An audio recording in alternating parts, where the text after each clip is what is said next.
Hello students, मैं Prince Kumar आप सभी को स्वागत करता हूँ रीजनिंग का क्लास में। रीजनिंग का क्लास ये 3 नंबर का क्लास मतलब कि क्लास 3 होने वाला है। जो स्टूडेंट पिछले क्लास ना देखो देख लेना।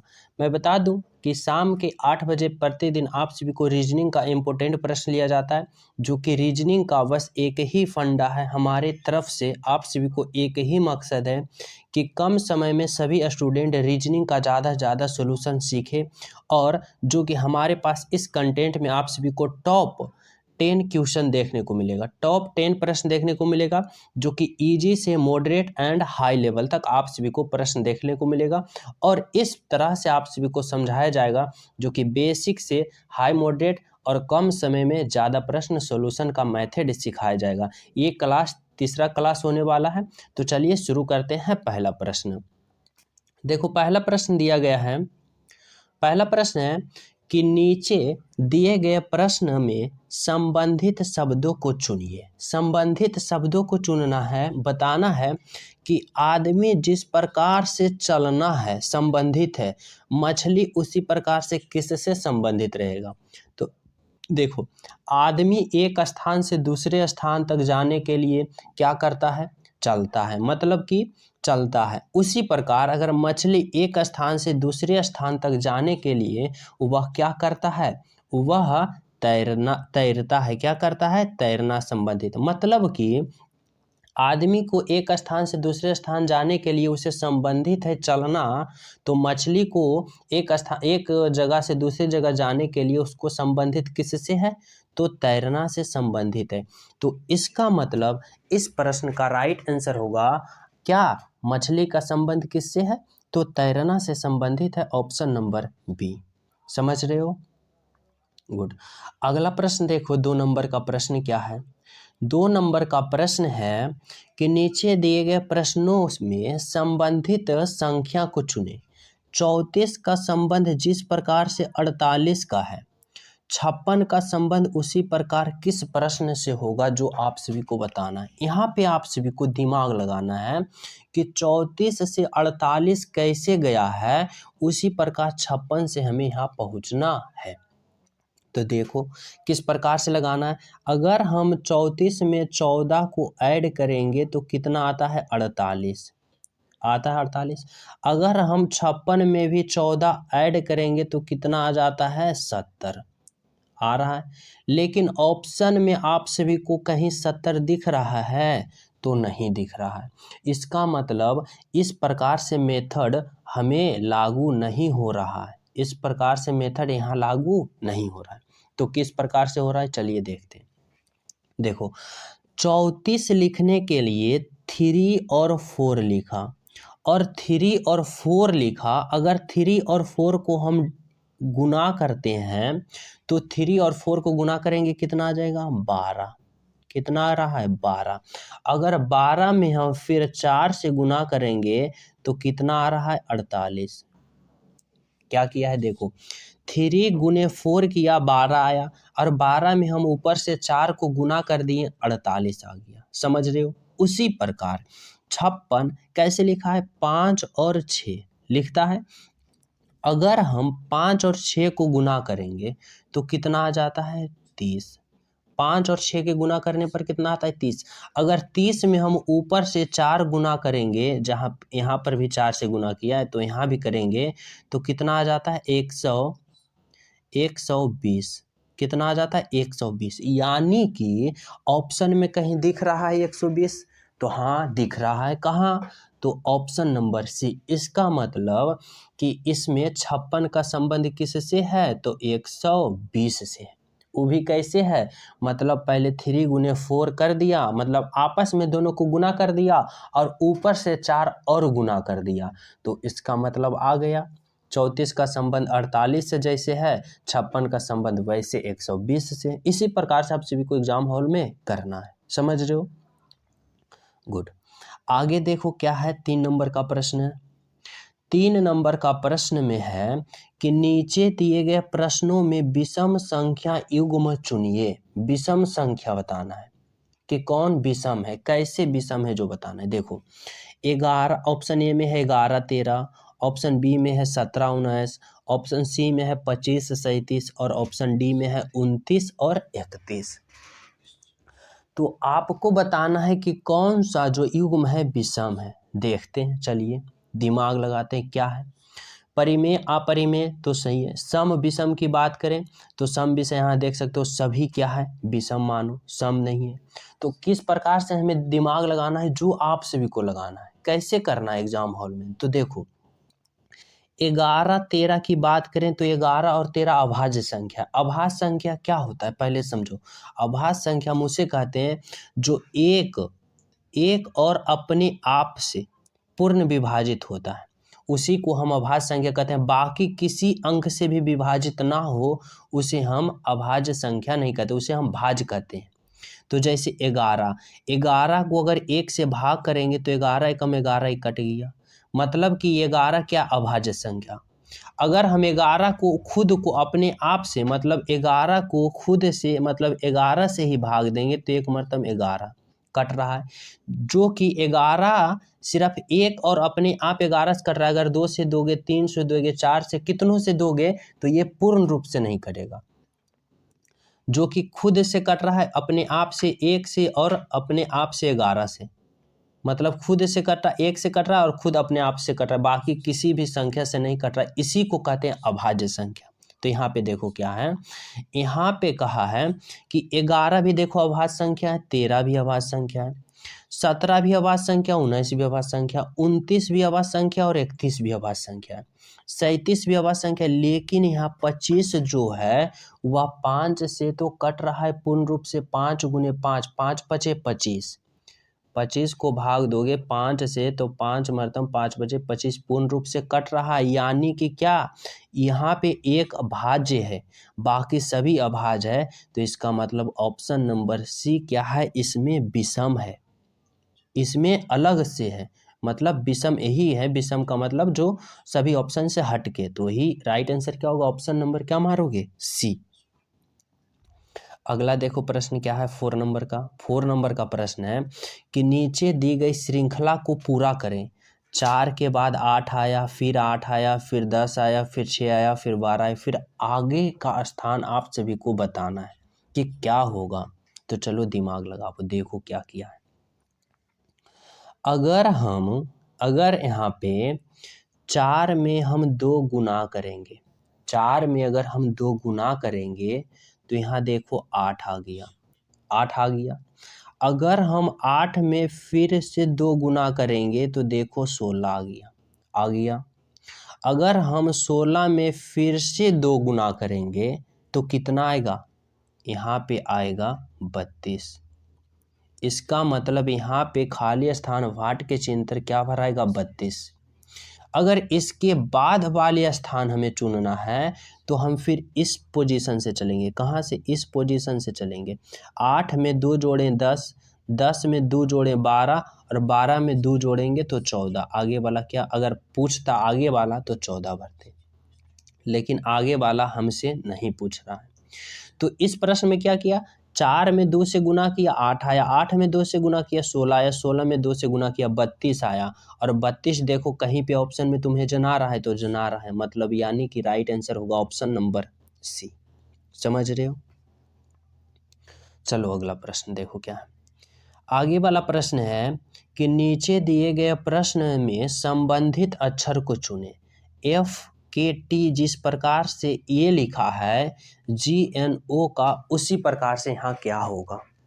तो देखो क्या है, इसमें अगर थोड़ा सा भी दिमाग लगाओगे तो ये 2 सेकंड में, मात्र 2 सेकंड में आप सभी को क्लिक करते जितना समय लगेगा बस उतना समय लगेगा। कैसे, देखो FTK ये किस प्रकार से लिखा, के को पहले जो यहाँ है उसको यहाँ लिख दिया, टी को यहाँ है जो यहाँ लिख दिया, और एफ जो यहाँ है जो यहाँ लिख दिया, मतलब इधर से स्टार्ट कर दिया जो इधर से स्टार्ट कर दिया। तो इसी प्रकार देखो ओ जो यहाँ है वो यहाँ लिखेंगे, फिर एन जो यहाँ है उसको हम यहाँ लिखेंगे, और फिर जी जो यहाँ है उसको हम यहाँ लिखेंगे। यानी कि यहाँ क्या भराएगा, ONG, यानी कि ऑप्शन नंबर ए ONG यहाँ पे भराएगा राइट आंसर। समझ रहे हो कैसे किया, जस्ट अपोजिट कर दिया।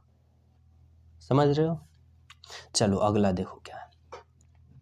अगला प्रश्न देखो कर रहा है कि दी गई आकृति में त्रिभुजों की संख्या बताएं। त्रिभुजों की संख्या बताना, इस आकृति में कितना त्रिभुज है। देखो अगर तुमको इस त्रिभुज में यहाँ पे एक त्रिभुज है, उसके अंदर एक त्रिभुज और पारा और फिर एक लकीर ऐसे डाल दिया, समझ रहे हो।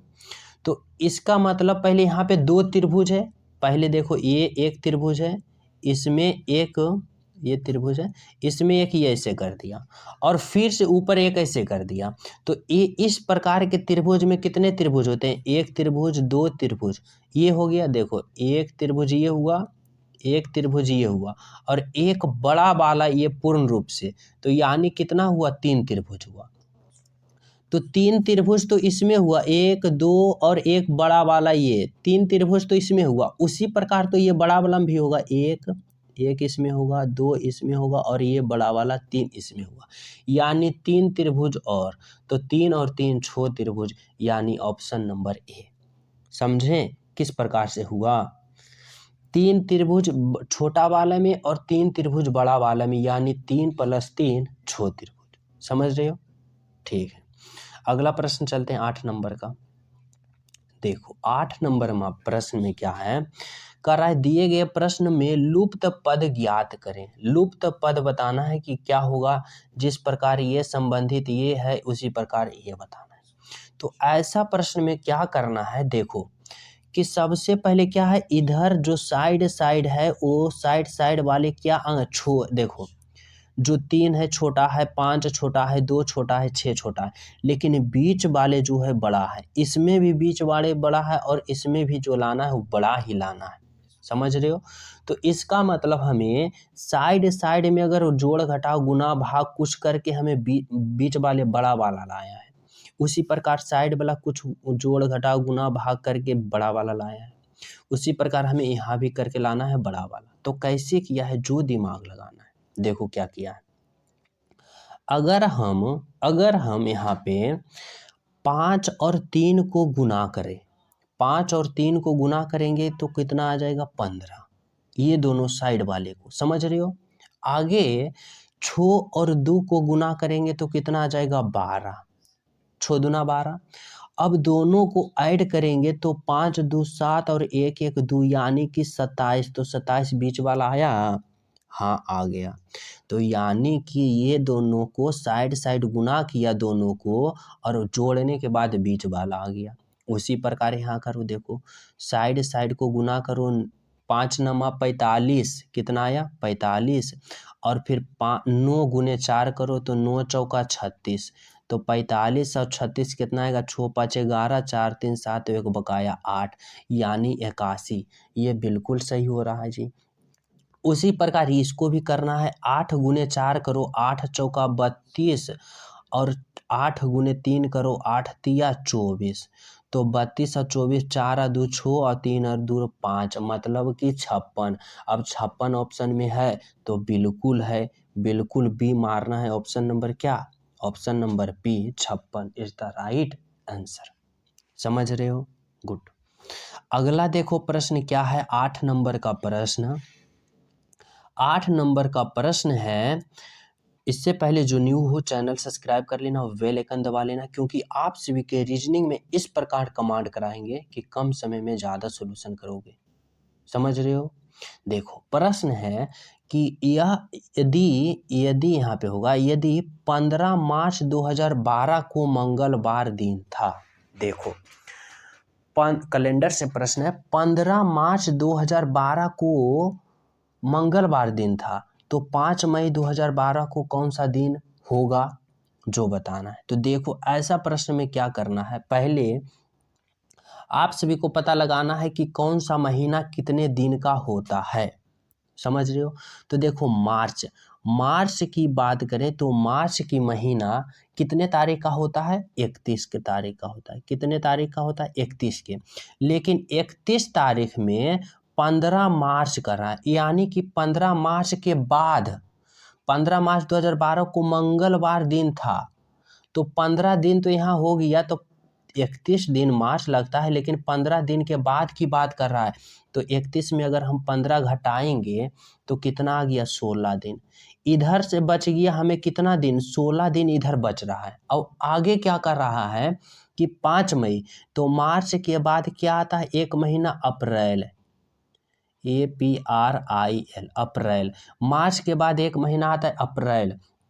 तो अप्रैल का कितना दिन होता है, अप्रैल महीने में कितना दिन का महीना होता है, तो 30 दिन का महीना होता है। तो 16 में अगर हम 30 दिन और जोड़ेंगे तो अप्रैल महीना आ गया।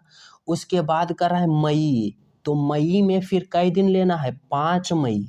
तो फिर 5 मई ऐड करना है। समझ रहे हो क्या किया है, देखो फिर से समझो।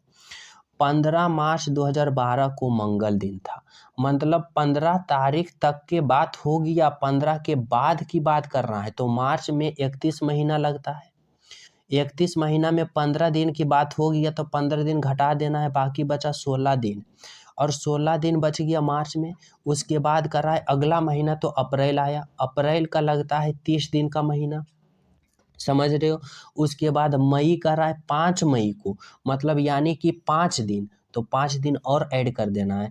तो 16 + 30 + 5 जब ऐड करेंगे तो कितना आ जाता है, 5 और 6 5 11 के एक हाथ में रहा 1, और 3 और 1 4 और 1 बकाया 5, यानी कि हमें 51 दिन आ रहा है।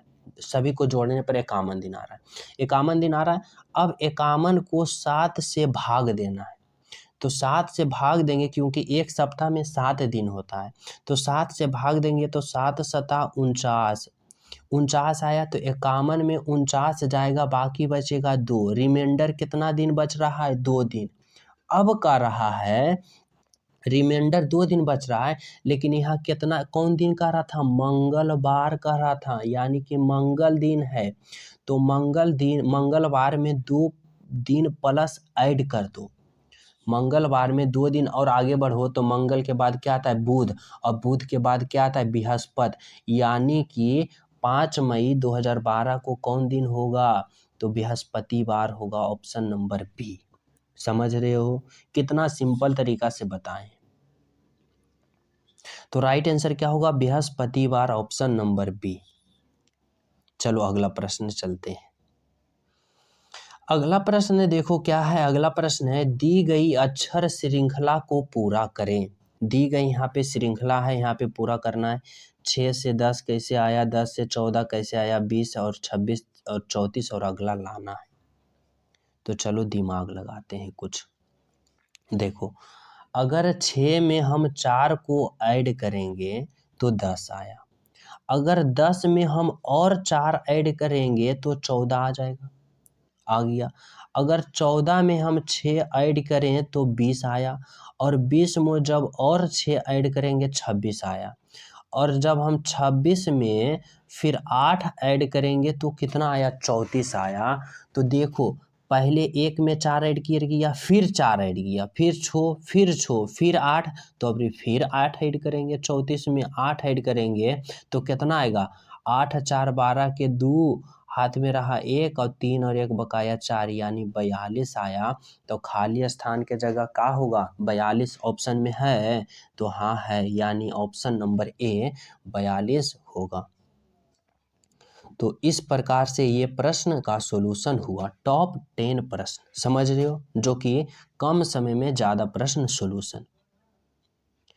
तो ये रहा आप सभी को 10 प्रश्न। जो न्यू हो चैनल सब्सक्राइब कर लेना, बेल आइकन दबाना। प्रतिदिन 8 बजे ये वीडियो आप सभी के पास पहुंच जाएगा, इसलिए बेल आइकन भी दबा दीजिए। साथ ही टेलीग्राम से ज्वाइन हो जाए, जो कि लिंक डिस्क्रिप्शन में मिल जाएगा आप सभी को प्रतिदिन। सभी स्टूडेंट चैनल सब्सक्राइब कर लेना। सभी स्टूडेंट वीडियो को लाइक एंड शेयर करना। कमेंट में आप लोग जरूर बताना ये वीडियो कैसा लगा, प्यारा सा कमेंट कीजिएगा। मिलते हैं आप सभी को अगले क्लास में, जब तक हमारे तरफ से सभी को जय हिंद।